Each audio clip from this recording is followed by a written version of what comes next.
How's it going, guys? So I was asked how to create a particle system that follows a path. I'm also going to show you how to set up random particle systems. So this way, whenever you interact with the switch, there'll be different particles that pop up and show that that area is a hazard, as well as an electric type of particle system that goes along the path to show you which direction this will go. All I've done was just create four walls in this simple scene, and we're still using scraps, so yay. So the first thing I want to do is I'm going to go ahead and create a new particle system. I'm going to go up to Effects, or go to Create, then go down to Effects, then click on Particle System. So by default we have this little cloudy, weird looking system. Not very spectacular. So what we need to do, they actually give us some particles in here. Let me use the FX Ripple. That actually worked really great for mine that I did, and I'm just going to set something up real quick and easy here. Nothing too spectacular. Let's see, emission, we're going to have a count of, say, 10, rate over time, that's going to be a 1, and so then we'll have this that pops up like that. Actually, we'll just do it where it just does one burst. We're also going to change its start lifetime. We're going to change this to 0.1, and we're going to change the, let's see what this looks like first. Okay, so that looks okay. I think we just need to do a count of 1, and we're going to say a duration of 0.5. There we go. That actually doesn't look too bad. It's random, they pop up, and they disappear. We're going to change the start color to a light blue. We're going to do the same thing with the color over lifetime, so make sure you have this checked. We're going to click on this. So we're going to start off white, and then I think we're going to go to blue. So I'll probably change that back to white here in just a minute. There we go. Change this back to white. And we're also going to right click on the particle system.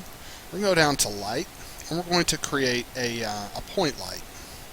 So we're actually going to use this light source on this particle system. So when you go ahead and make the color, I'm thinking right about there, just a real bright blue. We're going to set the, we'll just leave the intensity and stuff alone. So let me click over here. We're going to check lights. We'll open that up. We'll add the point light to it as well. And so if we go to intensity multiplier, I'm just going to type in 10. And I'll hit play on the scene, so this way you can see what it's going to look like. If I set this room up correctly, there should be minimal light that comes through here. So if we walk up to it, there we go. So you can't really see it because of this point light. Come in here. Let's see. Range multiplier. Let's go and change this to a 10. Maximum lights. Yeah, that should be fine. So I'm going to go and turn this back on. I'm going to change the intensity 0.001. Then let me come back in here. We're going to change the intensity multiplier. Just going to crank this way up. Well, we should see it, but I'm not really seeing a whole lot. So, let me see if there's something... Oh. That's my bad. Alright, so this should be 10, 100, 1,000. Okay, so let me change this back down to 100. And we're going to change the ratio. Let's see. I'm missing something. Because you can definitely see it flashing back there on the wall and everything. We don't really see it on the ground, so we may need to actually move it up some. In fact, let me go ahead and change the start lifetime to 1. And I'm going to change maximum particles to 1. So they're definitely popping up. So that's not the issue here. Range 1. Okay, so this is part of our problem. Let me come back down here. Change the ratio to 10. Let me just, I guess highest as you can go is 1. How about that? Let's see, how about 10? Because basically, like, however I have this light set up, that's what I'm trying to really go for. So if this is set up to a 1, try a 0.1. 0.01. There we go. That looks better. So maybe a 0.05. And then we'll come back into the particle system. Now that we have that set up, we're going to change this to 50, maybe. No, that's still too high. Let's change it to 25. How about 10?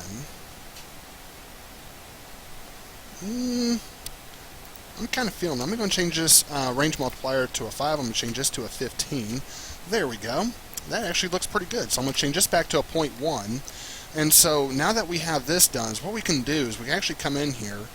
We're going to go down to, you know what, I'm actually going to right click up here. I'm going to hit copy component.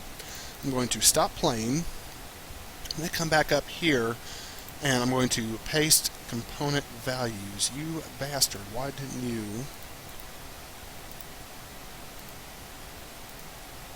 Oh, there we go. I must not have clicked on the right thing. I do that every now and then. So we need to change this to a, I believe it was a 0.1. I can't really remember. Let's see how this looks real quick. And then we'll go from there. Once you get your particles looking great, the easiest part of that is to just basically, let's see, 0.01. Nope. I think I changed this to a 0.05. Yeah. Probably change this to a 5. There we go. That's actually looking pretty good. So we can actually see a little light flash. Can't really see the particles too well, so you know what? We're going to play it. We're going to keep playing it. So we definitely want to see these better. Let's see.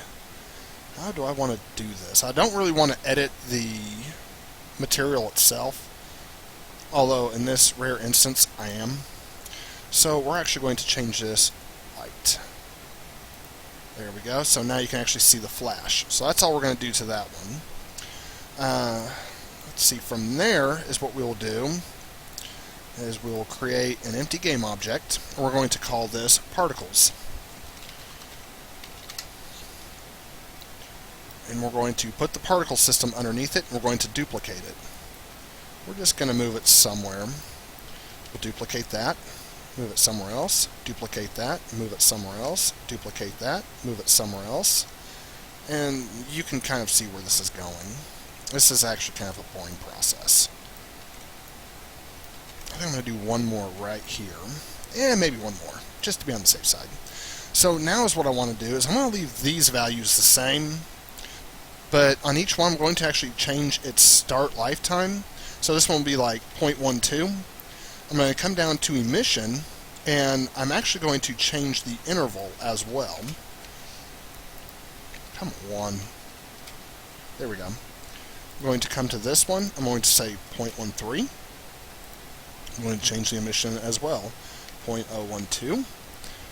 And this is basically it. And some of these you can actually say like 0.07 and just leave the rates the same. So like this one can be 0.05. This one can say 0.075. You know, you can just change them like that. It doesn't have to be completely uniform. We have to also change the interval. It's just going to add in randomness here in a minute, and you'll see exactly what I'm talking about. I'll leave that one at 0.1. It's fine. 0.65. Why not? 0.73 because those are good diesel engines. Or actually, that one's going to be. I need to do 0.073. There we go. And this one, I think just a 0.025. So now when we click on all of these, that was a bad idea because it's trying to simulate them. So let's just hit play, and this way you can see what it looks like during gameplay. Okay, so one of those is set too much, set way too high. So let's go ahead and fix that. I think it was this one.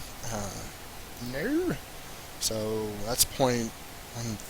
Let's just start going through these. 1, 2, 1, 3, 07, 05. Ah.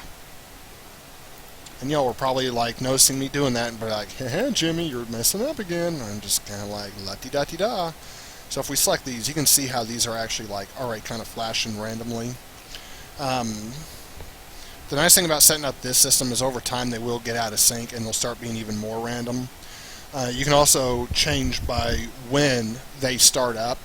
and I'll also show you how to do that as well. It's actually a pretty easy setup.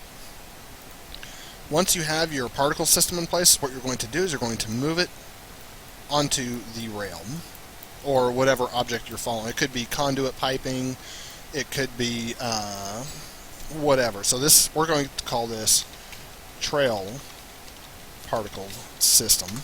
And this way, this will tell us that, okay, from this and on, these are all going to be the thing that goes along the trail here.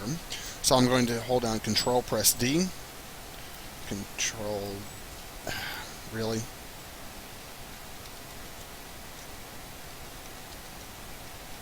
There we go. And I'm just wanting a little bit of a gap here. And that's essentially all I am doing, is I'm just creating like these little gaps. Now right here, that actually probably works. So Control D, little gap. Control D, little gap. And then Control D. I'm going to do one more little gap. There we go.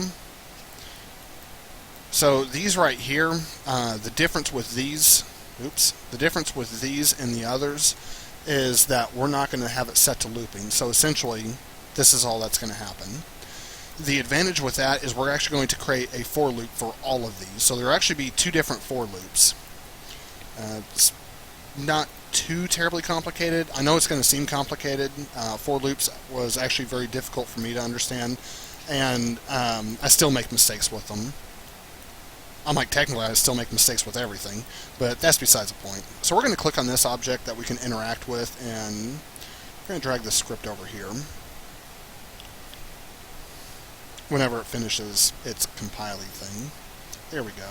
So I'm going to rename this, and we're going to call this particle script. Or, you know, it's going to be whatever you want to call it. That's just what I'm calling it.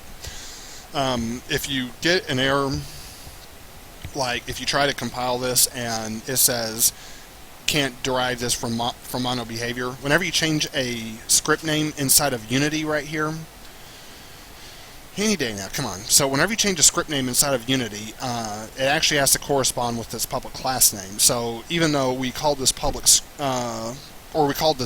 script, inside the public class it's called new behavior script. So it will actually, it won't even try to run. It'll just say it needs to derive from mono behavior. So we called it particle script, and you can always verify that up here. So yay. I hate this crap in the middle, so we get rid of it. We're going to say public game object. We're going to call it PS1, PS2. Those are not any kind of indications that I'm a PlayStation fan. Xbox and PC gamer here, y'all. Booyah. So this just stands for Particle System 1, Particle System 2. And we're going to say public void, what do we want to call this? We're just going to call it switch, because essentially there's a switch that we will be interacting with to start all this up. So what I need to do is I actually need to create the little boxes right here to state that this is an array object. So is what we're going to do is we're going to say for int I equals 0. We're going to say I is less than ps1 dot length. Then we're going to say I plus plus. Now you might as well go ahead and create this twice because we're going to need it.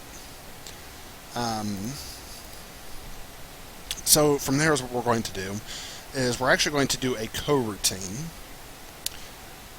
So actually, now that I think about it, is what we're going to do is we're going to say I enumerator, and we're going to say spark path. We're going to create one more I enumerator, and we're going to call this spark hazard. There we go. So the spark path will be the sparks that go along the rails, and the spark hazard will be what goes all around the water, or whatever the hazard. It could be a metal grate. It doesn't matter.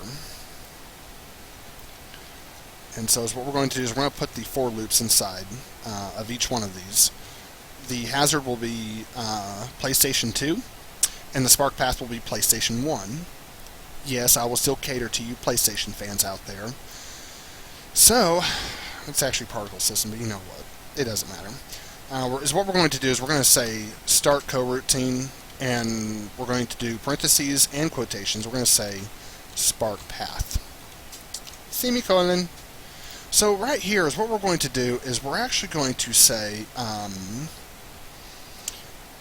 me think, it's actually a really simple script, and I'm drawing blanks on how to do it. I want to say we're going to say yield, return new, wait for seconds, and we're just going to say, let's go and create another public float so we can change it in decimals. We're going to say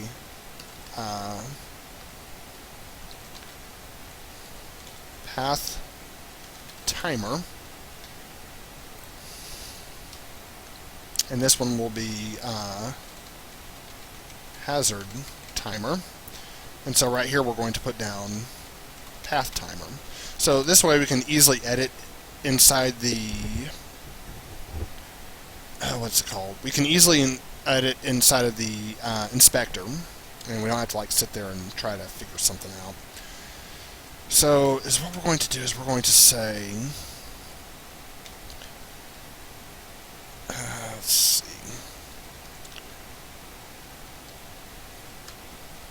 I'm actually really trying to remember how to set this up.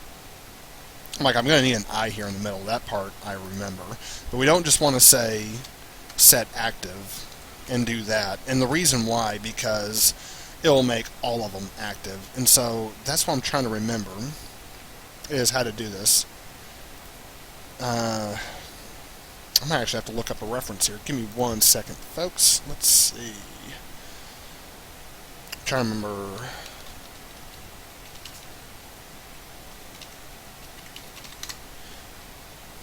I would think I would remember this, but I honestly do not. Let's see. Where are you at?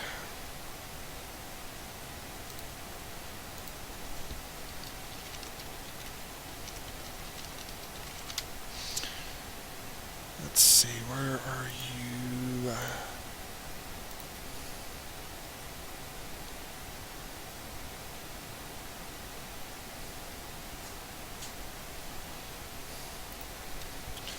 So what we're going to do is we're going to say I plus 1, I believe. And then we need to say... Actually, I think we need a while loop, now that I'm actually thinking about it.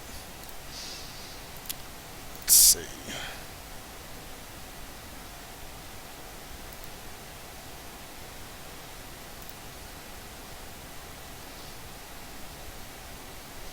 Yeah, and I really don't remember how to make those.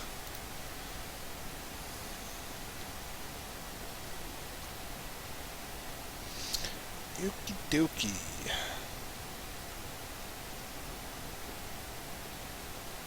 Yeah.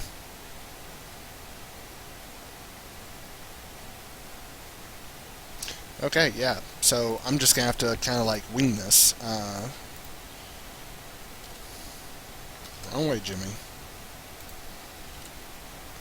So I'm actually going to save this real quick. I'm actually going to just start working on this real fast. You know what? I don't even have this attached to anything except for this. So I actually need to come in here, and I'm going to go ahead and lock this in. I'm going to do this real quick while I'm thinking about it. So I need to put this into particle system 2. No, particle system 1, because that's our hazard. Is that our hazard? Let's see. Particle system 1 is not our hazard. It is actually the trail particle system. So what I'm going to do is I'm going to click on this, 0, and then I'm going to make sure that this stays. And it does. Awesome. So from here, we'll just grab all of these and that one. Put that in here. Minimize that. Particle system, because these are our hazards. And these will go into the 2. And the path timer will be 0.1.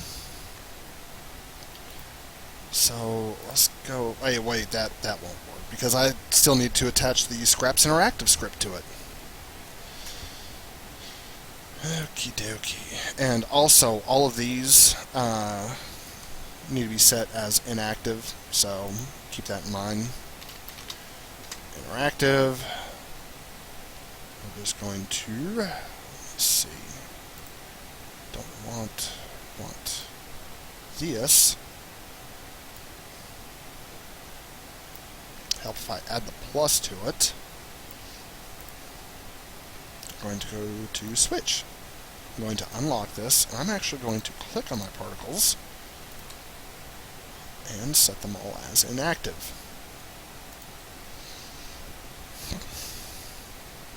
I think my computer's mad at me. I'm like 1 frame a second right now. There we go. That's better. Okay, so now with this, what we need to do is we actually need to add a component, or I'm going to make sure this is set to convex first. Say box collider. Actually, let's do a sphere collider. That way we can interact with it a lot easier. We're going to set this as a trigger. There we go, that should work. So, here's what I was talking about, and this one I'm still trying to figure out what to do and how to do it, basically. Actually, that worked out pretty well, honestly. That worked out way better than I thought it would. Sweet. Okay. So is what we need to do. We actually got array out of length, and so we need to create an if statement. Let's see. And I'm trying to remember how to do this. Let me look up the...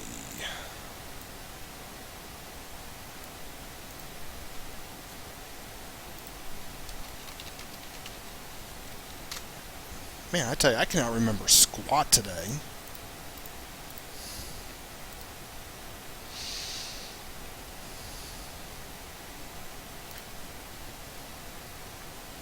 Yeah, and this is what I was talking about. They still give me trouble because you would think I'd remember this, but I really don't. So I'm going to set this up to, as I equals -1. Hopefully we don't get this index out of range exception.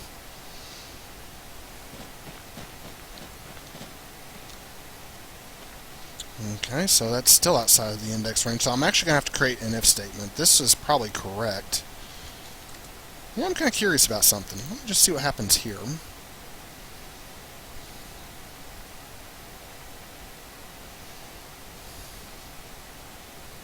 Pretty sure I'm going to have to make an if statement. Nope, that was it. So that actually worked. Yeah, that worked. Awesome. Well, that's cool. So, is what we're going to do is after that for loop, we're going to say start coroutine. This one's actually going to be really easy. We're going to call it spark hazard. We're going to get rid of this crap because we do not like that crap. And we're just going to say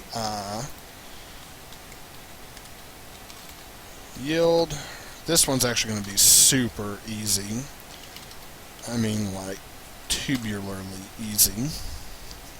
We're going to say hazard timer. Yeah, hazard timer. Control S. Then we just come in here, set the hazard timer point. I'm going to say 0.1 as well. We'll see what it looks like. It should look fine. I don't see why not. Dicola. And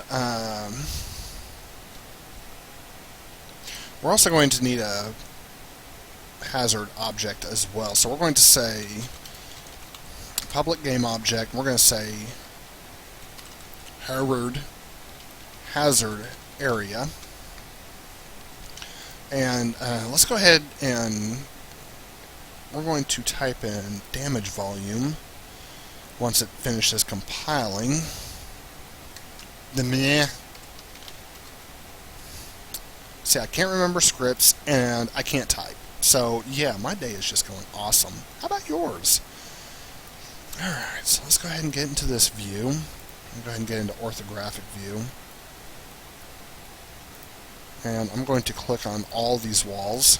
I'm just going to disable them temporarily so I can see what I'm doing.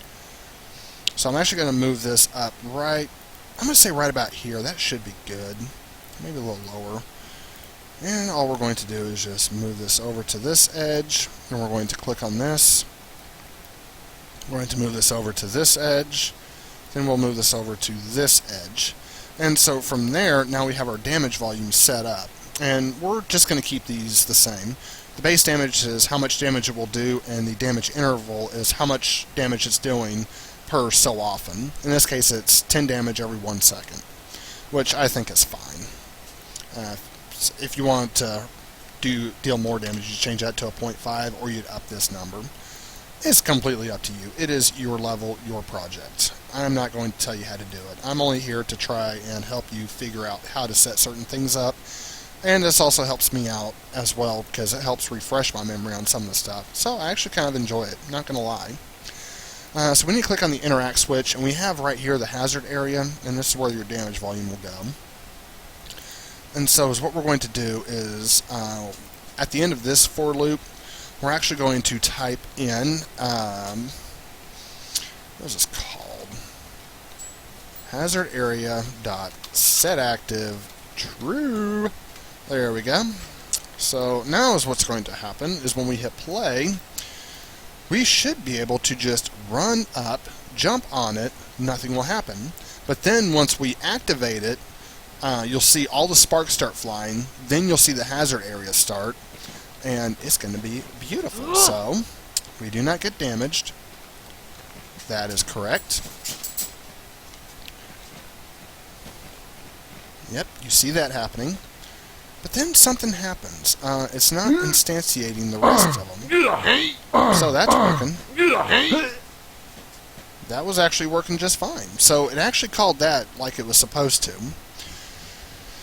Let's see, spark hazard. Okie dokie. So Control C, Control V. I saw no change. Sure, is what we're going to do. I'm actually going to create a bool, so we'll go back to the switch and maybe, or actually, you know what? Let's just do it this way. I'm just going to copy this line of code, Control C. I'm going to put it right here.